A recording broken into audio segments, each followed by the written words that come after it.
Imran Riaz Khan sahab, thank you so much for being on the programme. Election commission ने यकतरफा फैसला सुना दिया है और जो वाइब्स आ रही हैं वो यही है कि अब आपने जो करना है कर लें।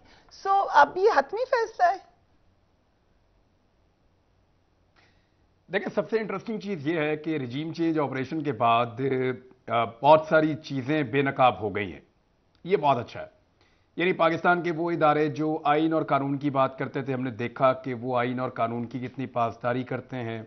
हमने देखा वो पॉलिटिकल पार्टीज जो जमहूरियत की बात करती थी और इंतखाबात की बात करती थी, हमने देखा कि वो इंतखाबात से कैसे भाग रही हैं, कैसे वो जमहूरियत के खिलाफ खुद शब खून मार रही हैं। फिर हमने देखा कि इलेक्शन कमीशन जैसे इदारे जिनके बारे में ये कहा जाता था कि ये गैर जानिबदार हैं, उन्होंने वक्त के साथ साथ अपनी जानिबदारी को साबित किया। यानी हमने बहुत सारी चीजें ऐसी होती हुई देखी जिससे कौम की आंखें खुली हैं। कौम को यह पता चला है कि ये सारी लड़ाई, देखिए हमें इस बात को अब मान लेना चाहिए कि लड़ाई ये नहीं है कि हालात इजाजत नहीं देते कि पाकिस्तान इंतखाबात में जाए। मामला यह है कि पीडीएम के हालात इजाजत नहीं देते कि वो इलेक्शन में जाएं। पाकिस्तान के हालात में आपको बताता हूं, 2018 का जो दहशतगर्दी का डाटा मैंने निकाला था, 2018 के दहशतगर्दी के डाटा के मुताबिक आज की निस्बत कम से कम 5 गुना ज्यादा दहशतगर्दी थी। 2013 में भी 4 गुना 5 गुना ज्यादा दहशतगर्दी थी। मैंने जब उस डाटा का एनालिसिस किया था तो 4 से 6 गुना का फर्क था 2008 और 2013 के इंतखाबात में दहशतगर्दी के मामले में। लेकिन आज कहा जा रहा है कि इंतखाबात मुलतवी कर दिए जाएंगे दहशतगर्दी की वजह से, हालांकि उस वक्त नहीं किए गए थे। और जहां तक बात है पैसों की, तो पाकिस्तान के पास अगले 6 महीने में पैसे आ जाएंगे या अगले 6 साल में पैसे आ जाएंगे, इसकी क्या गारंटी है? इसकी तो कोई गारंटी नहीं है। दुनिया के कई मुल्कों ने ऐसे बहानों के साथ जब भी इंतखाबात मुलतवी किए, उसके बाद उन मुल्कों ने अनारकी की सूरत में, हालात की खराबी की सूरत में, उस मुल्क की आवाम ने, उस मुल्क की हुकूमतों ने, अशराफिया ने फिर नताइज को भुगता है। जो कॉन्सिक्वेंसेस आने वाले हैं वो अभी नजर आएंगे आपको आने वाले दिनों में। पाकिस्तान को फौरी तौर पे 3 अरब डॉलर से ज्यादा पैसे चाहिए अपने कर्जों और सूद के लिए, अभी फौरी तौर पे चाहिए। और आपके पास कोई अरेंजमेंट नहीं है, आप अरेंज नहीं कर पा रहे। दोस्त ममालिक अब पाकिस्तान को पैसा नहीं दे रहे। जो पहले तिजोरियां खोल देते थे, आज भी एक रिपोर्ट छपी हुई थी आलमी मीडिया के अंदर कि अब पाकिस्तान को पैसा नहीं दे रहे। इस सूरत हाल में जब पाकिस्तान खुदा ना खास्ता, बल्कि वो खुदा ना खास्ता मैं क्या बोलूं, पाकिस्तान के वजीर दिफा ने खुद कह दिया कि डिफॉल्ट हो चुका है पाकिस्तान। डिफॉल्ट वाली सूरत हाल में, 3 से 4 गुना वाली महंगाई वाली सूरत हाल में, बिजली और पेट्रोलियम की कीमतें आपके सामने, एनर्जी की प्राइस कहां पे जा रही है, आम आदमी की जिंदगी अजीरन करके रख दी है। इंसानी हकूक की खिलाफ वर्जियों के ऊपर भारत से ज्यादा लंबी रिपोर्ट छपकर आई है स्टेट डिपार्टमेंट की जानिब से। यानी भारत की रिपोर्ट छपती है गालिबन 51 या 54 पेजेस की। कश्मीर से लेकर वो पंजाब तक और वो आसाम तक उनकी ज्यादतियों की एक लंबी फहरिस्त है। लेकिन उनकी रिपोर्ट भी इतनी लंबी नहीं छपी भारत की जितनी लंबी रिपोर्ट छपती है पाकिस्तान की, 77 पेजेस। पाकिस्तान में गुज़िश्ता रिजीम चेंज ऑपरेशन के बाद जिस किस्म की ज्यादतियां पॉलिटिकल वर्कर्स के साथ, पॉलिटिकल लीडरशिप के साथ और इवन सहाफियों के साथ की गई, उसकी कोई मिसाल नहीं है। यानी मुझे खुद शर्मिंदगी हो रही है कि साबिर भाई का, अरशद भाई का, मेरा भी नाम छाप दिया उन्होंने स्टेट डिपार्टमेंट की रिपोर्ट के अंदर। ये को पाकिस्तान को खुशी की बात तो नहीं है। 77 पेजेस की रिपोर्ट उन्होंने पाकिस्तान के खिलाफ छापी है और यह इंतहाई अफसोसनाक है और इसके बारे में किसी को फिक्र नहीं है। यानी पाकिस्तान के साथ कुछ भी हो जाए, लेकिन पाकिस्तान की अशराफिया और ताकतवर लोग यह चाहते हैं कि उन्हें दोबारा इमरान खान का सामना ना करना पड़े। यह खौफ है जो उनको भगा रहा है। जितने लोग इन्होंने, देखिए भैया, नॉर्मली लोगों को गिरफ्तार करते हैं तो उनके चेहरों पे संजीदगी आती है, उनके चेहरों पे खौफ आ जाता है, वो परेशान हो जाते हैं और वो तकलीफ में रहते हैं। लेकिन आप ये देखिए कि रिजीम चेंज ऑपरेशन के बाद जितने लोगों को गिरफ्तार किया गया वो मुस्कुरा रहे हैं, वो अपनी हथकड़ियों को चूम रहे हैं। सिद्दीक जान के चेहरे पर मैंने ये रौनक पहले कभी नहीं देखी थी जो मैंने कल देखी। आज वो हसान नियाजी है, उसकी गिरफ्तारी, अभी अजहर मशवानी को गिरफ्तार कर लिया है। इमरान खान साहब ने ट्वीट भी किया है। इसको आप समझिए कि लोग अब डर नहीं रहे, लोगों के अंदर डर नहीं पैदा हो रहा, लोगों के अंदर नफरत पैदा हो रही है। तो सियासतदान तो इस नफरत का कोई ना कोई इलाज कर लेंगे, लेकिन एस्टेब्लिशमेंट क्या करेगी?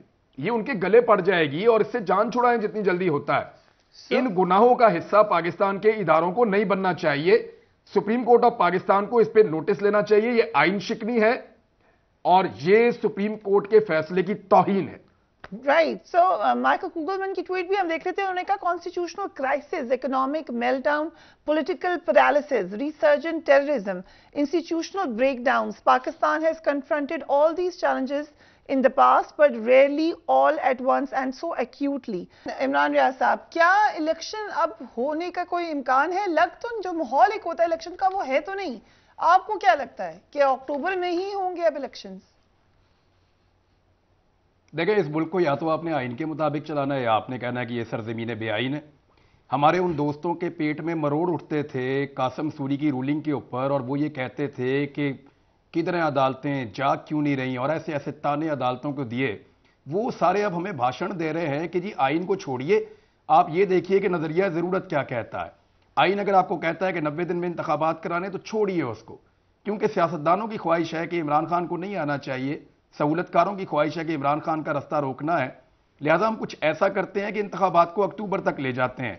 ये आप मेरी बात लिख कर रख लीजिए, अगर इनसे इंतखाबात अभी ना लिए गए तो यही सारे हमारे दानिश्वर जो हैं ये कह रहे होंगे कि अक्टूबर में भी इंतखाबात नहीं हो सकते, इंतखाबात को अगले अक्टूबर में ले जाते हैं। बल्कि मेरे ख्याल में करना ये चाहिए पाकिस्तान की एस्टेब्लिशमेंट को कि 50 रुपए का एक स्टाम्प पेपर लें और उसके ऊपर ये लिखें कि ये मुल्क हमने शरीफों और जरदारियों को दे दिया, ये बारी बारी इस मुल्क को चला लें, और जो भी इस मुल्क को चलाएगा हम उसको MQM और फजलुर रहमान साथ में गिफ्ट कर देंगे, ताकि बाकी सारी पॉलिटिकल पार्टीज जो है वो पाकिस्तान से खत्म कर दी जाएं।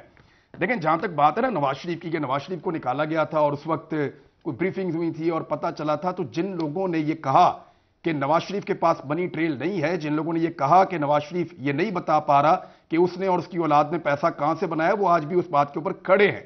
बेशक एस्टेब्लिशमेंट के साथ डील हो गई, क्योंकि बूट पॉलिश ही बड़ी कमाल किस्म की है। पहले बूट पॉलिश करके पाकिस्तान से बाहर निकल गए, फिर बूट पॉलिश करके एक हुकूमत को गिरा दिया। मैं आपको बताता हूं, एस्टेब्लिशमेंट जब तक इमरान खान के साथ थी तो इमरान खान तब तक अपोजिशन के साथ बात नहीं कर रहे थे।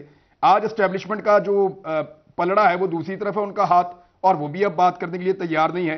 तो बैठ के बात करने की औकात उनकी होती है जो इलेक्शन के अंदर सामना करने की औकात रखते हो।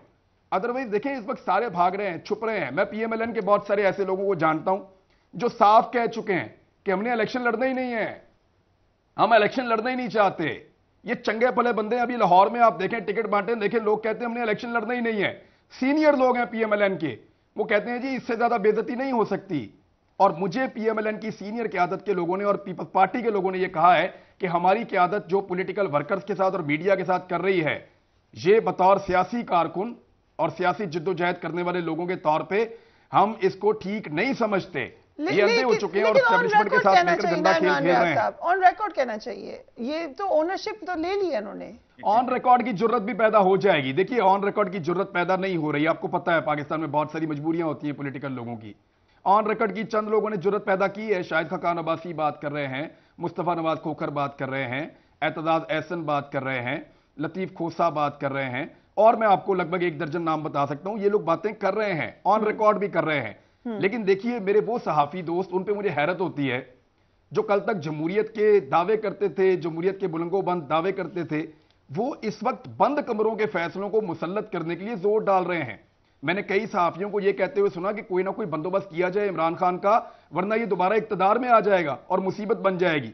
अब इसहाक डार ने जिस तरीके से पाकिस्तान का मजाक उड़ाया है, जो इसहाक डार ने IMF के बारे में बातें करके पाकिस्तान को एक ऐसी चीज बना दी है जिसके ऊपर सब हंस रहे हैं। कोई दोस्त मुल्क आपको मदद देने के लिए तैयार नहीं है, कोई आपको पैसा दे नहीं रहा। IMF के साथ आपने, डार साहब ने 4 महीने पहले वादा किया था कि IMF के साथ बस 3-4 दिन की बात है, हमारी जो है वो मामला तय हो जाएंगे। मेरा बड़ा तजर्बा है 25 साल का, 30 साल का। और भाई इस तजर्बे का क्या लेना है इस कौम ने? आपने कौम के ऊपर महंगाई का बोझ डाल दिया। आपने कौम का जो है बिजली की कीमतें नहीं होगी 2 गुना 3 गुना। आप मुझे बताइए कि क्या महंगाई आज 45% के ऊपर नहीं है? ये मीडिया छलांगे मारता था 13%, 15% के ऊपर, और मुझे ऐसा लगता था कि हमारे दानिश्वर जो हैं ये अपनी नसें काट लेंगे प्रोग्राम के बाद, या छत से छलांग मार देंगे स्टूडियो की कि जनाब पाकिस्तान में बहुत महंगाई है, हम जिंदा नहीं रह सकते। ये लोग 15% के ऊपर इतने जमीन आसमान के कलाबे मिलाते थे, और अब जो है वो इनके मुंह से एक लफ्ज निकलता नहीं है महंगाई के लिए। ये माइक लेकर पहले गरीब आदमी के मुंह में ऐसे फिट कर देते थे ले जाके कि बताओ जी महंगाई है या नहीं। 55 रुपए किलो आटा हो गया, 55 रुपए किलो आटा हो गया। और भाई 40 रुपए से 55 रुपए किलो आटा हुआ था 3 साल में, ये 1 साल के अंदर 150 रुपए किलो आटा हो गया है। कराची में जाके पता करें 3100 रुपए का बोरा बिक रहा है 20 किलो वाला। अब तो लोग ये मरे हैं और आटे की रमजान लाइनों मुबारक में। है। अब तो ये आज सूरत हाल आ गई, लोग मरे हैं। जिसने कपड़े बेच के आटा देना था ना, जिसने कपड़े बेचकर आटा देना था, उसके आटे के लिए लोग लाइनों में मौत के मुंह में जा रहे हैं। और इसके बावजूद इनकी तवज्जो पाकिस्तान की तरफ नहीं है, इनकी तवज्जो बेशर्मी और ढिठाई के साथ सिर्फ और सिर्फ इमरान खान को रास्ते से हटाने की तरफ है, और कुछ नहीं कर रहे ये लोग। आ जाए इलेक्शन में मुकाबला करें, जमहूरी पार्टियां तो यही करती हैं, लेकिन इलेक्शन की तारीख आने के बावजूद ये भाग रहे हैं और जूतियां छोड़ के भाग रहे हैं, बिल्कुल वैसे जैसे हर दफा नवाज शरीफ पाकिस्तान छोड़ के भाग जाता है।